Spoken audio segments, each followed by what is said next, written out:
Break के बाद एक बार फिर से आपका स्वागत है टैक्स गुरु में। और हमारे साथ हैं बने हुए हैं अहमदाबाद से मुकेश पटेल साहब। मुकेश जी, एक सवाल हमारे पास किशनगढ़ से आया है महावीर कोठारी जी का, जो कि फोन लाइन पे जुड़ चुके हैं, उनसे ही जान लेते हैं। कोठारी साहब नमस्कार। हाँ नमस्कार सर। बताएं क्या पूछना चाहते हैं आप? मैं किशनगढ़ से बोल रहा हूँ जी। और सुभाष जी लखोटिया के टाइम से आपके प्रोग्राम का बहुत रेगुलर पुराने दर्शक हैं आप। बहुत खुशी होती है ऐसे दर्शक हमारे से जुड़े रहते हैं लंबे समय तक। Thank you very much. Patel साहब नमस्कार सर। मेरा एक क्वेश्चन है एटीसी से रिलेटेड। जी।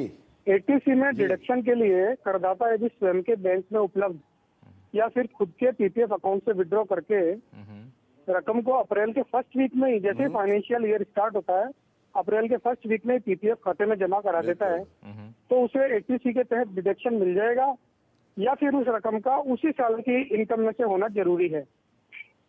और उसके साथ एक बात और है कि पीपीएफ से विड्रॉ करके उसी पीपीएफ अकाउंट में सेम डे या उसके नेक्स्ट डे वापस जमा करा दी जाए पैसा, तो क्या उसके लिए भी उसको पात्रता मिलेगी इसके लिए किसी डिडक्शन के लिए? बहुत ही तकनीकी सवाल है लेकिन काफी इंटरेस्टिंग है मुकेश जी।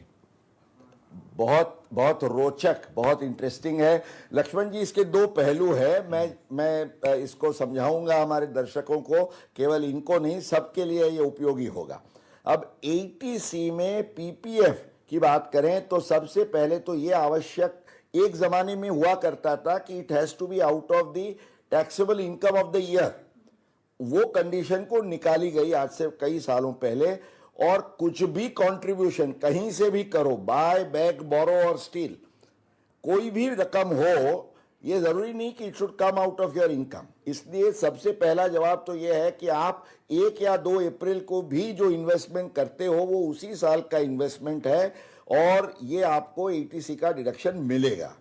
अब आपकी दूसरी बात, मान लीजिए कि आपको एटीसी का फायदा लेना है पर कोई कारण से लिक्विडिटी का कंस्ट्रेंट है, ईयर एंड होने जा रहा है, तो आपके लिए ऑप्शन ये है कि आप कोई डिडक्शन ना लें, या तो जैसे आपने बताया कि आप सुबह में आप अपने पीपीएफ के अकाउंट से विड्रॉल के नियम के अनुसार विड्रॉ कर लें और दोपहर या दूसरे दिन आप उसको दोबारा वही रकम का निवेश कर दें।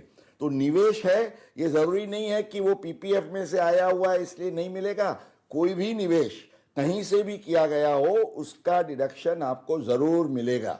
महावीर जी तो बिल्कुल, तो इसका ख्याल रखिएगा। बहुत ही बेहतरीन तरीके से इन्होंने समझा दिया, लेकिन आपने बहुत ही अच्छे से टैक्स प्लानिंग की तरकीब सोची थी और जिसका ये जवाब रहेगा। तो मुकेश पटेल साहब, आपका बहुत बहुत शुक्रिया सभी सवालों का जवाब देने के लिए। और टैक्स गुरु में फिलहाल इतना ही। आपके पास कोई भी सवाल हो, चाहे इनकम टैक्स से जुड़ा हुआ या फिर क्यों ना जीएसटी से जुड़ा हुआ हो, आप हमें लिख भेजिए tax@moneycontrol.com पर। लेकिन जब आप सवाल भेजते हैं ना, तो 2 बातों का खास ख्याल रखें। पहली बात कि उस सवाल के साथ अपना नाम जरूर बताइए, अपना मोबाइल नंबर जरूर बताइए, ताकि इसी तरीके से हम लोग टैक्स गुरु से आपको सीधी बात करा सकें। कोई उलझन हो तो आप ऑन एयर लाइव में पूछ भी सकते हैं। तो आप बिल्कुल सवाल भेजिएगा। और फिलहाल के लिए नमस्कार। देखते रहिए CNBC आवाज़।